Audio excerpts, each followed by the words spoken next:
Hey guys, Mech Knight here. Sure has been a while since I did one of these videos, but today we're doing another one of my drawing videos, except this is different to the others. For the others, you know me for my lore and writing my stories, but for this one, I'm not going to be doing any of that. I'm just going to be talking about the designs of these creatures, which are separate ultimates for Ben 10 aliens. This will be part 1 of a 3-part series, so let's just get into it. I would like to preface this video, however, by saying that I don't dislike any of the ultimates in Ben 10. Well, actually, that's a lie. I do dislike some, but none in this episode. And actually, this one we're looking at right now, my alternate Ultimate Spider Monkey, I actually love the existing Ultimate Spider Monkey, one of my favourite ultimates. But think about how evolution works. It's not a straight line. There are setbacks and crossroads and forks in the path. Creatures don't just evolve one way. And that's the same way I imagine ultimates. Why would they just evolve one way? So let's just get into the powers of this Ultimate Spider Monkey B, as I'm calling it. And I imagine Ben having 2 options for ultimates, maybe even more. I think that would be a cool plot point. And I hope if ever Ben 10 makes a return with ultimates re-added, that could be something they consider. Now, this Ultimate Spider Monkey I designed has powers unlike the other. It loses its ability to make webs, but I've modelled it more of ants than spiders to try and give it a new design preface. Though I've based it off stuff like tarantulas or the furry spiders. I've given it a stinger like a anthill, and I really wanted to give it like these minions, since I think that's a sort of power we don't get much in Ben 10 and sci-fi, the ability to control minions. We kind of go with Vampire, but I think we should get some more.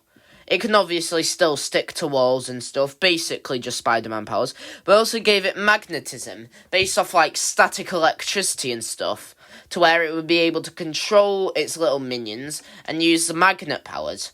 A bit like Lodestar, but not really. I like the idea of it building up static electricity in its fur to use its magnetism, and to be honest, this might be one of my favourite ultimates I've made in this series. I just really like the design, and I think originally I was going to make it all grey, but I think the alternating brown and grey colours really bring a pop. For the other designs in this episode, you can clearly see the Omnitrix, but for this one, I imagine the Omnitrix as being on the chest. I think if I did this again, I'd put it somewhere more interesting, but that's just where I put it for now. So let's get to the finished part of this drawing.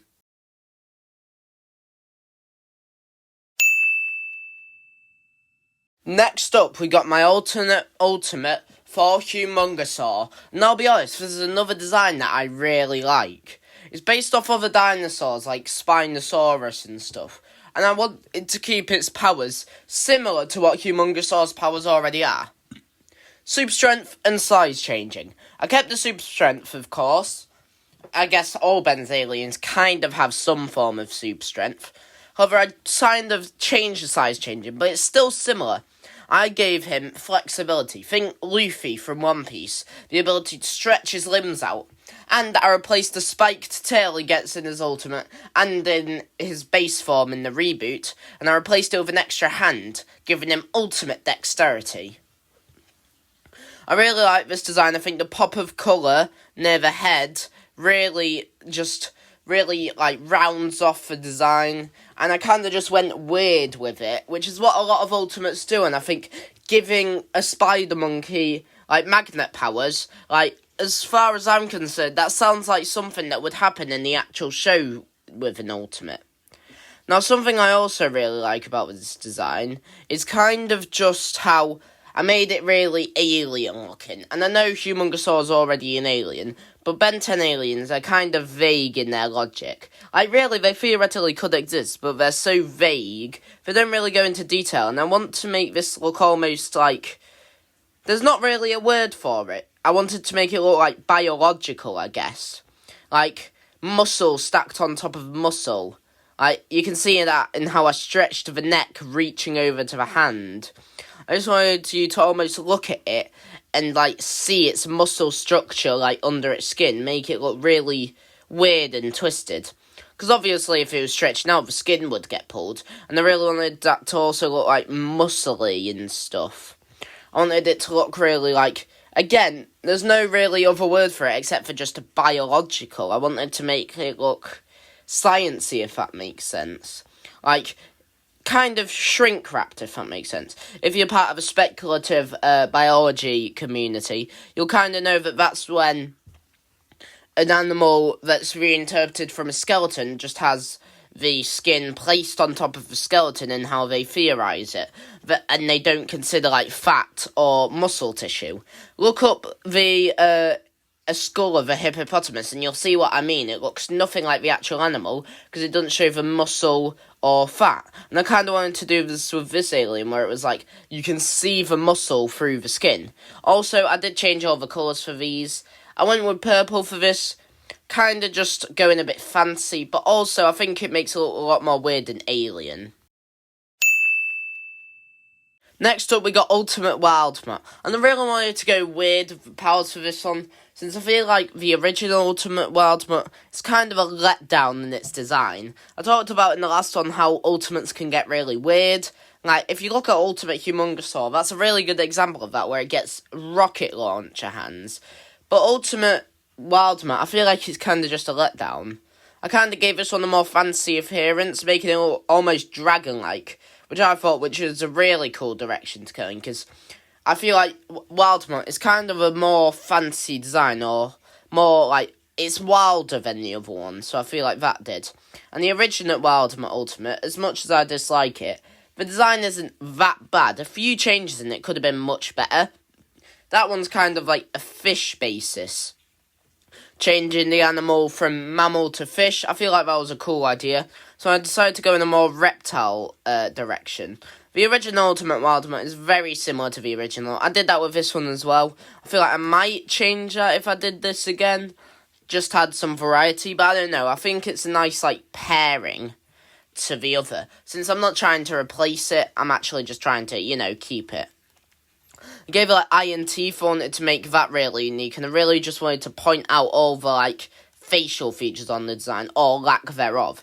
It still hasn't got eyes, and it hasn't got, like, heat vision anymore, but the idea was it kind of absorbs senses, which is a really hard idea to, like, explain, but I'll try my best, where, like, say it heard something really loud, it could, like, shoot a sound blast, or if it, like, smelt something, it could release a noxious gas or something.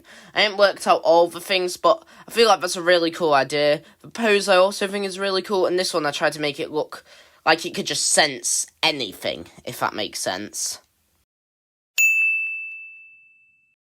Last up, we got Ultimate Weybig, and this is kind of based on, those parts of Ben 10 that people often forget about. Let's not forget about the time that Weybig actually used super speed. Now, this idea actually stemmed off of kind of a weird basis, where it comes off the idea I had when I was a kid. I used to think that Weybig's main power was size changing, which I'm pretty sure it does that a few times maybe, but I ain't really seen it. So because I did that, I really wanted to do that for this design. I wanted to make it feel small, as if, like, you just got an ant and scaled it up, if that makes sense. So I made it more insect-like. I gave it, like, a rhinoceros beetle horn on its head. And something I really like about these designs, in this series as a whole, is I'm able to use, like, the kind of Omnitrix background to really frame the pieces. I've done that before, but I feel like it's much harder, and I'm kind of just using the sun or the moon to frame my characters. I feel like with this, I could really focus our attention on the main points of the character. Now, for this one, I did give it, like, a shell. I gave it, like, triple jointed arms. Just that buggy weirdness that you get in, like, insects and that. Because insects are weird. I did get rid of the sound blasts in order for super speed, size changing. And I can really imagine a fight with this thing just being really dramatic, because of just its wide variety of powers. And I feel like Weybig, the original Ultimate, is kind of a disappointment. The first one in this episode already had great ultimates, so there was some high expectations, but I have to save the rest for future episodes, so make sure to watch them when they come out. Anyway, we're getting to the end of this drawing, but I just wanted to point out it's kind of like, its colour scheme, which I really like. I think I changed it enough from the Weybig design, maybe too much, But I feel like that's kind of what sells the insectness and, like, at the same time, the alienness. Anyway, I'll see you guys next time.